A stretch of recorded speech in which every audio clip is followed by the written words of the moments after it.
For 6 months, I've been fighting these bastards, whether it's Tucker Carlson or whether it's Nick Fuentes. What do you mean we don't cancel people? We canceled David Duke. We canceled pornography on TV. We cancel stuff all the damn time. Hitler admirers, Stalin admirers, Jew haters, American haters, Churchill haters. You're damn right we're going to cancel them and deplatform them. It's called the market system. That was Mark Levin openly admitting that he would like to cancel and deplatform Israel critics like Tucker Carlson this past weekend at the Republican Jewish Coalition's Leadership Summit.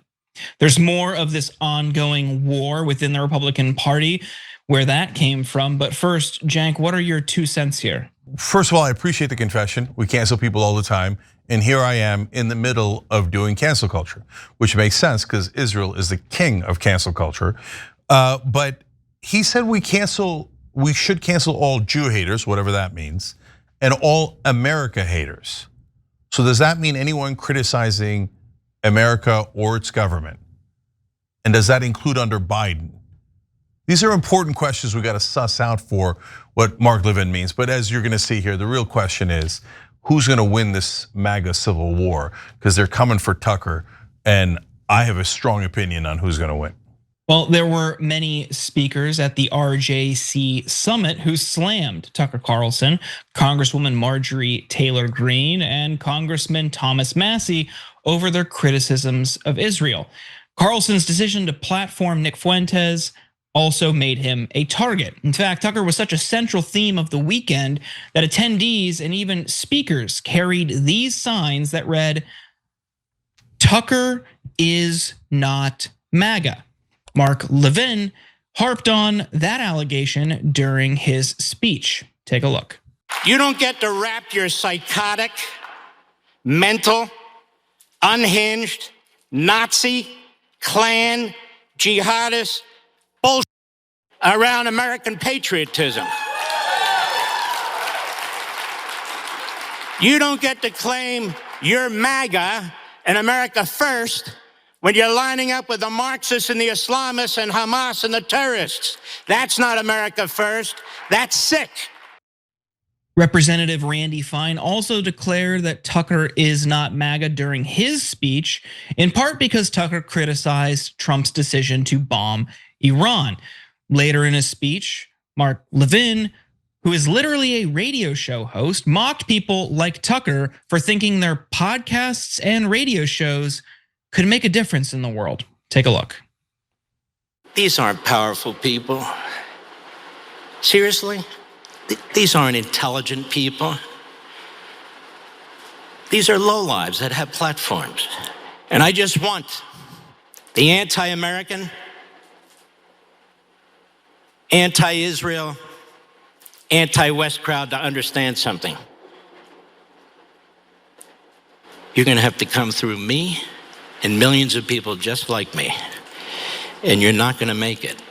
You think your stupid little podcast, or your stupid little subscription program, or your little TV show, or maybe you have a little radio show, is going to change the world like hell it is, not if I and everybody else have something to say about it. Jake, that one got me because that's literally Mark Levin's entire career. It's radio shows, TV shows, subscriptions, all of it. No, but I know exactly what he's referring to. He's saying we have mainstream media, and you have your little podcast and your little TV show and your subscription service. We do, by the way. Hit the join button below just to piss off Mark Levin, okay? If you're watching on YouTube, everyone else, tyt.com/join and say, this is for you, Mark. #suck it. Okay. So he's like, what? We bought CBS, we bought TikTok. Okay, we already had a CNN reporting through Jerusalem. Okay, they all have to clear their stories. We have the lady at Meta who confessed. We showed it to you last week. Yeah, we censor all the stories on behalf of Israel. And if you're going to criticize Zionism, we're going to cancel you from Meta. We have all the big players. Now here comes a little podcast. The average American. Well, you're not going to make it. The powerful are going to crush you. That's what he just said. It's amazing. And I love that little thing about, oh, like you're not smart. Mark, you think it's smart to announce publicly that you're canceling all Americans who would disagree with Israel? And that you're bragging about how you own all the major media and it's us little pipsqueaks, and that you're gonna crush us one by one with the mega powerful people on your side. He said, these aren't powerful people.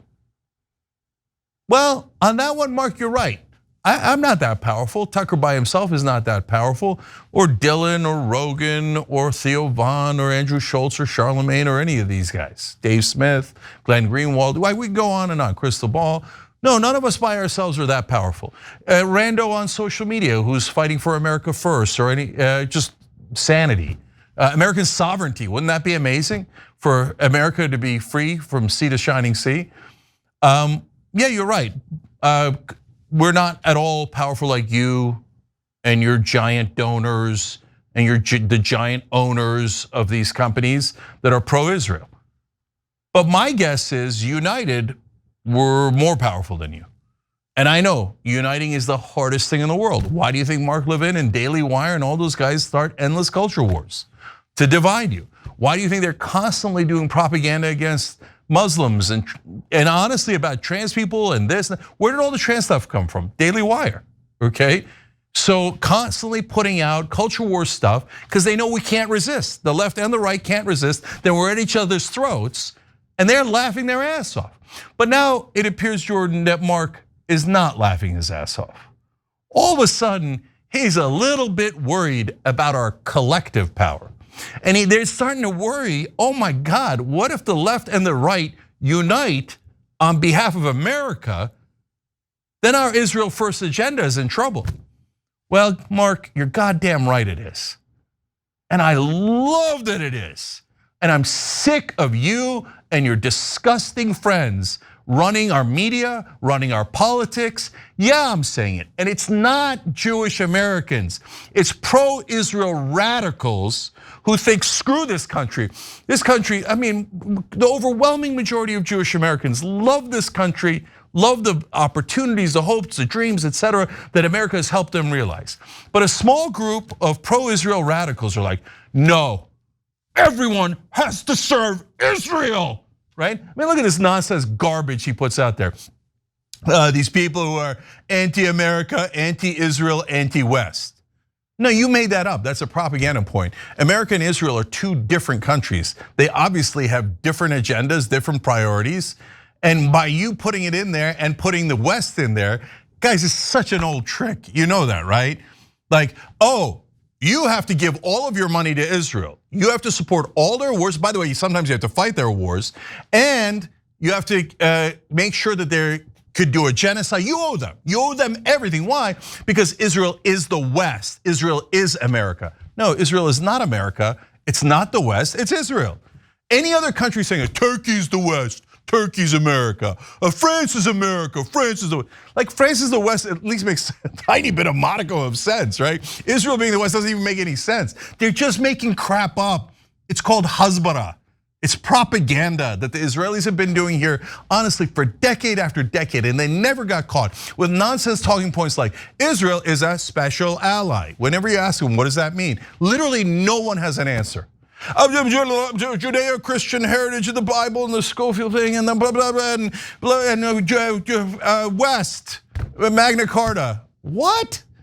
No, the guys like Mark Levin have been controlling our government for a long, long time. But guys, America, I got great news for you. For the first time, they're worried that they are losing control. And I'm here for it. And I love it. And I love to see Mark Levin in a cold sweat panic. We're gonna cancel them all and their stupid podcast. And we're gonna get mainstream media to be back in charge. And they're gonna give me a show on Fox News even though no one likes me. And on the radio where no one can even listen to me. Because yes, Israel's gonna be in charge. Too bad, Mark, too bad. You're caught. We caught you. And now the rest of your life is going to be devolving into disdainful mediocrity. we're all gonna look at you as the pathetic mouthpiece for a foreign government who's trying to rob us blind. And we're gonna hate you for it. Mark, good news, we already hate you for it. But also good news, I'm on the left. Ultimately, I will protect everyone, okay? I don't want any violence, I don't want anything physical that will only destroy this movement. Do not help Mark Levin and the others. Never do anything physical and never make it about Jewish Americans.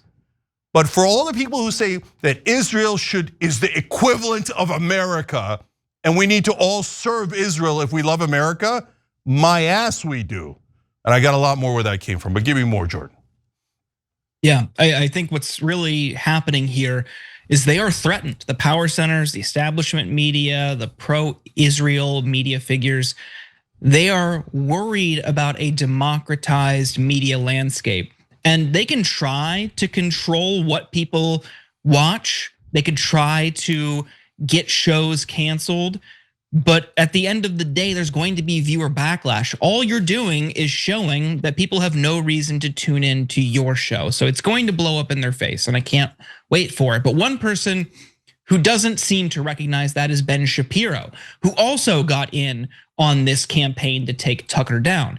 In fact, today he devoted his entire show to it, titled Tucker Carlson Sabotages America. He began it with an accurate characterization of Nick Fuentes as an anti-Semitic, sexist bigot, but then pivoted the bulk of his ire towards Carlson and what he called the fragmentation of the political right. Take a look. That fragmentation is being caused purposefully by a splinter faction of people led by a young man named Nick Fuentes. And that splinter faction is now being facilitated and normalized within the mainstream Republican Party. The main agent in that normalization is Tucker Carlson, who is an intellectual coward, a dishonest interlocutor, and a terrible friend. And Tucker Carlson last week was aided, abetted, celebrated for normalizing Nazism within the Republican Party by the mainstay organization of the traditional right, the Heritage Foundation. But most of all, Tucker Carlson acts as an ideological launderer for other people's evils.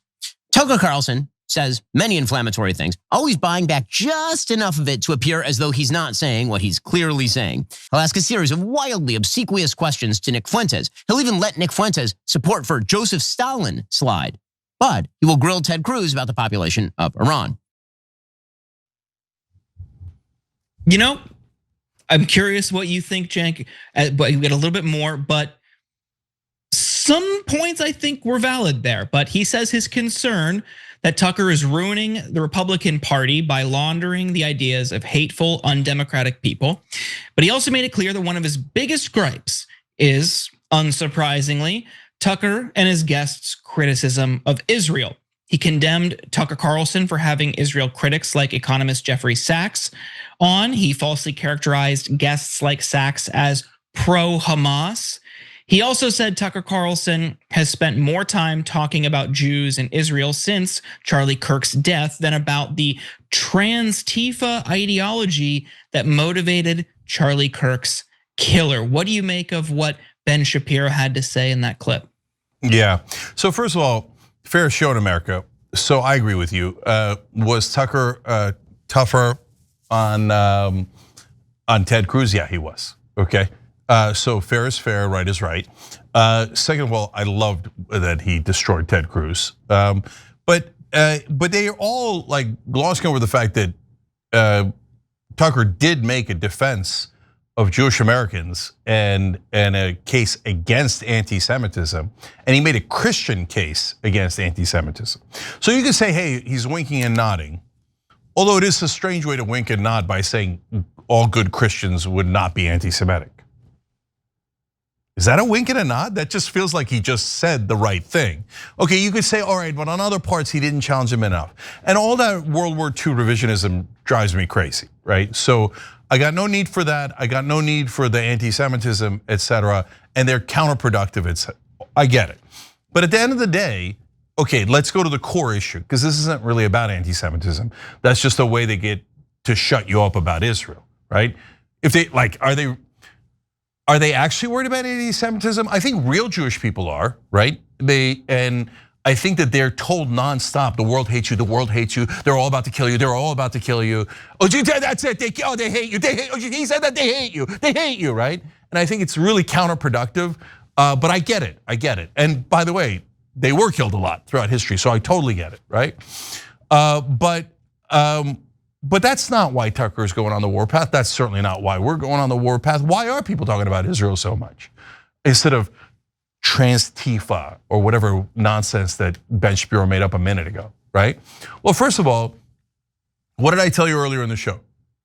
What do they want to do? It reintroduced the culture wars. Remember, people hate trans people, hate each other through that war. That way you're divided and we can easily conquer you. And oh, by the way, Muslims, hating Muslims is a twofer, right? One, you get divided on that. And two, that way when we kill them, you go, oh, here's more money to kill them, Israel. Oh, I love when you hate Muslims. And what's hilarious is I saw his spiel about we're against all sorts of hate. We're against hate against white people and women and Hindus. And you wanna know the one group he didn't mention? Muslims. Because they're the ones who drive all the hatred towards Muslims, right? So he's like, please get back to being distracted. Here, squirrel. Hey, you can throw all the squirrels you want, Ben. Nobody's getting distracted. The reason why Israel's so important is I care about the genocide, and I think a lot of good moral people care about the genocide. And so many young Jewish Americans care so deeply about stopping the genocide. And if there's anything to worry about and to be animated by, it's a genocide in our time that we're paying for, right? But that's actually, at this point, the number 2 issue. The number 1 issue is American sovereignty, because people have woken up. You can't make them go back to sleep. They see that AIPAC and the Israeli lobby has contributed to 90% of Congress. And that 90% of Congress votes with Israel 100% of the time.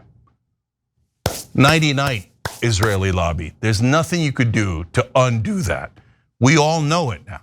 And we see the mainstream media covering that up day in, day out, day in, day out. No. The Israeli lobby has no influence at all. 90% of Congress, they love Israel. They just happen to get millions of dollars, but that doesn't affect them at all. It's just their huge love for our special ally. And if you question that, you're an anti-Semite and your life should be ruined and you should never be allowed in media. When mainstream media does that now, we're like, bro, we know the trick, right? You know we're onto you, right? And they don't know it at all. They're just still sitting there going, cancel all Americans who dare to oppose Israel. Brother, it ain't gonna work. But I don't know, Jordan, maybe it will work. As I watched it, I thought, yeah, Mark and his friends have literally billions of dollars. The pro-Israel radicals have an unbelievable amount of money. So they could buy almost all the media companies. And then when you say, but you bought, like Larry Ellison, the biggest contributor to the IDF, he gives money to the IDF to murder Palestinians as charity. Like, oh, you haven't killed enough Arabs and Muslims there. Here, I will charitably give you money. And then he buys TikTok to make sure that he puts the Israeli censors into TikTok. And then they say, but you're not allowed to report that. But that's actually more control of the media. So no, the cat's out of the bag. And they're trying to desperately get that cat and kill it. But it ain't gonna work. I think what Shapiro said, some of it resonated with me, that the way Tucker will or will not push back on different subjects, on different topics, is something that we should be concerned about. But you and I had this debate last week. If people are interested in how we feel about Tucker and Nick Fuentes and that conversation, you can go back on YouTube and look at it. But on this effort to control the media, I think it's going to backfire, because you can buy up outlets and you can buy up platforms, but new things will always emerge. They'll always pop up. You compared it to whack-a-mole earlier. It's a wasted effort, because you can't control audience behavior. That has been a frustrating point for the left on YouTube for years. Other than this network and the shows affiliated with it, there really hasn't been much. And you're starting to see things start to pop up, like Midas Touch. You have Brian Tyler Cohen, you have Jack Concherella. Now suddenly these people are popping up. But you can't control people as much as the Democrats want. No, go back to MSNBC. That's dying. The viewership is declining. The right is now experiencing the same problem. People are turning off Fox News, they're turning off OAN and Newsmax, and they're going more to independent creators that they feel like they can trust more. So what you're seeing is this kind of like last desperate attempt by people like Ben Shapiro, who has been funded by fracking billionaires for years, by Mark Levin, who's been associated with Fox News for years. No, stay with us, stay with the powerful, stay with the elite. You could trust us, do anything but turn to independent voices, independent creators. It's a problem throughout the media and creator landscape. It's not one that they're going to solve by shunning people that they disagree with. And I appreciate you pointing out the one thing that I think we all need to focus on here when they're saying, oh, stop paying attention to Israel. Remember trans people. Why isn't he talking about trans Tifa? All of those debates are there to distract you. And it's not just on this issue, it's on every issue. And Ben Shapiro and the Daily Wire were created almost exclusively for that reason, because they don't want you to think about things like climate change, by the rigging of our economy, all of these things that are to your detriment, that the political elite, and especially the Republican Party, are responsible for. So what does the Daily Wire do? Movie reviews, trans investigations, demonizing minorities, immigrants. How many godforsaken Disney movie videos has that outlet put out on YouTube? Oh, the new Disney movie's woke. Oh my God, there's a same-sex couple in Buzz Lightyear. Oh, the Barbie movie's too woke. How does that affect your life?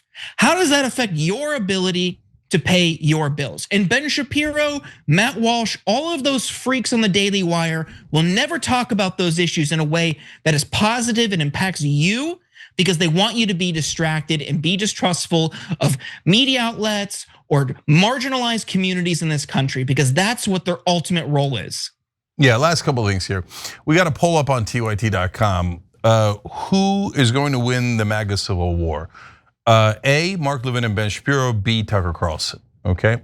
So look, guys, I know some of the things that are gonna happen, but at the end of the day, I don't know who's gonna win. There's not enough evidence yet, okay? So here's what I mean by that. They say Tucker is not MAGA. This effort to paint Tucker Carlson as an Islamic radical, it's not gonna work, okay?